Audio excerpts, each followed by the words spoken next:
Assalamualaikum warahmatullahi wabarakatuh. Perkenalkan kami dari yang merupakan saya Saya Zara Berusa, saya Kina Rodia. Kami di sini ingin menjelaskan tentang unsur intrinsik dari cerpen yang berjudul Malaikat yang Besar. Sebelum kami menjelaskan unsur intrinsik dari cerpen ini, kita menjelaskan dari apa saja unsur intrinsik dari cerpen itu. yang pertama ada tema, Yang kedua ada tokoh dan penampakan. Yang ketiga ada alur. Yang keempat ada latar. Yang kelima ada amanat. dan yang ketujuh ada sudut pandang. Selanjutnya kita akan masuk ke penjelasan unsur intrinsik dari cerpen ini yang dimulai dari tema yang dijelaskan oleh Iman.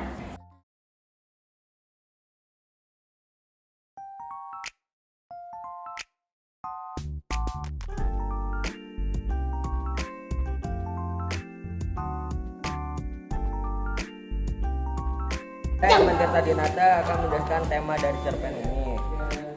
Tema dari cerpen ini adalah tentang perjuangan anak untuk ibunya.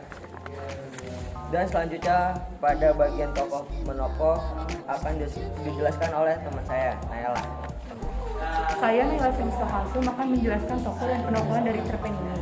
Yang pertama ada tokoh aku. Tokoh aku pada cerpen ini memiliki sifat yang bekerja keras, peduli, dan rajin dan pintar.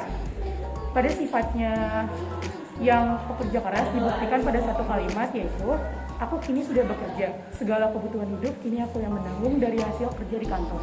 Dan pada sifatnya yang peduli ditunjukkan pada satu kalimat, yaitu kami sepakat ibu harus istirahat mengurangi semua aktivitas. Dan pada sifatnya yang pintar dibuktikan pada satu kalimat, yaitu di kampus aku juga tidak kalah dengan yang lain, sering mendapat nilai terbaik. Dan yang kedua ada tokoh ibu. Tokoh ibu memiliki sifat yang pantang menyerah dan bijaksana. Sifatnya yang pantang menyerah ditunjukkan pada satu kalimat, yaitu ibu sama sekali tidak pernah mengeluh. Padahal kami tahu ibu sangat lelah, pusing, bingung membesarkan anak-anak sendiri. Dan pada sifatnya yang bijaksana dibuktikan pada satu kalimat, yaitu ibu selalu bisa menjadi pelindung dan memberikan solusi atas semua masalah yang kami hadapi. Dan yang ketiga ada tokoh adik sulung. Tokoh adik sulung memiliki sifat yang mandiri dan rajin.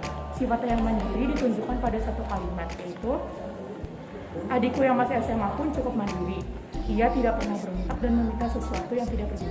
Dan pada sifatnya yang rajin dibuktikan pada kalimat, ia bahkan dengan serta membantu ibu mencuci piring, bahkan menyapu lantai.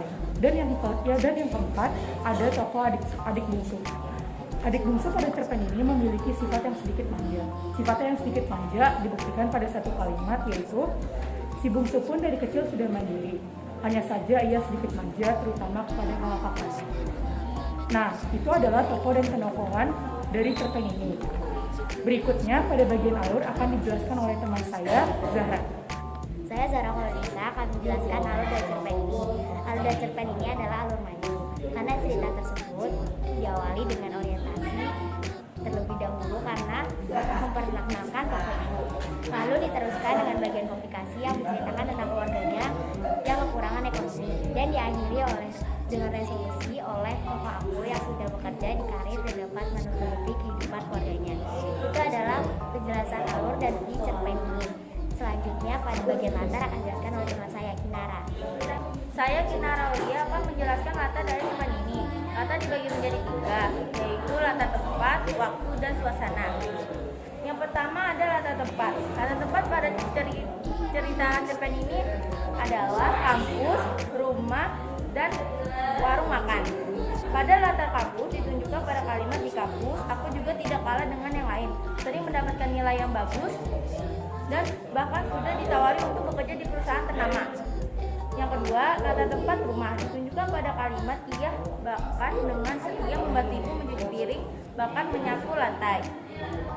Yang ketiga, ada pada latar tempat warung makan ditunjukkan pada kalimat bahwa sampai malam aku terus membantu ibu membuka warung makan. Yang kedua, ada latar waktu. Latar waktu dalam cerpen ini adalah pagi dan malam. Latar waktu pagi ditunjukkan pada kalimat sini aku bantu ibu. Ucap adikku Iba melihat ibu sedang menggendong satu keranjang plastik besar penuh jemuran. Yang kedua, pada latar waktu malam ditunjukkan pada kalimat, "Nak, kamu sudah besar. Bantu ibu cari uang ya. Kasihan adik-adik kamu masih sekolah. Ucapkan suatu malam padaku." Yang ketiga ada latar suasana. Latar suasana pada cerpen ini adalah mengharukan dan bahagia. Latar suasana mengharukan ditunjukkan pada kalimat, "Aku dan kedua adikku bertekad dan berjanji untuk memberikan yang terbaik bagi masa tua malaikat kami." Yang kedua, latar suasana bahagia ditunjukkan pada kalimat, "Segala kebutuhan hidup ini aku yang menanggung dari hasil kerja di kantor, sehingga ibu sudah bisa sedikit tenang dan tak takut kurang uang." Itu adalah penjelasan latar dari cerpen ini. Berikut pada bagian amanat akan dijelaskan oleh teman saya, Naswa. Saya, Naswa Ifa, akan menjelaskan amanat dari cerpen Malaikat yang Besar. Amanat dari cerpen tersebut adalah jangan mudah menyerah dengan apa yang sedang dihadapi, dan kita harus menunjukkan rasa kasih sayang kepada ibu dengan cara membantunya adalah salah satu cara sederhana yang terbaik. Selanjutnya pada bagian gaya bahasa akan dijelaskan oleh teman saya, Iman. Gaya bahasa yang digunakan pada cerpen ini adalah lugas dan formal. Berikutnya pada bagian terakhir, yaitu sudut pandang, akan dijelaskan oleh Rojak. Saya Muhammad Rojak Saputra akan menjelaskan sudut pandang dari cerpen ini. Sudut pandang pada cerpen ini adalah sudut pandang orang pertama yang ditandai dengan aku sebagai tokoh utama. Sekian penjelasan prinsip dari cerpen ini. Kami akhiri. Wassalamualaikum.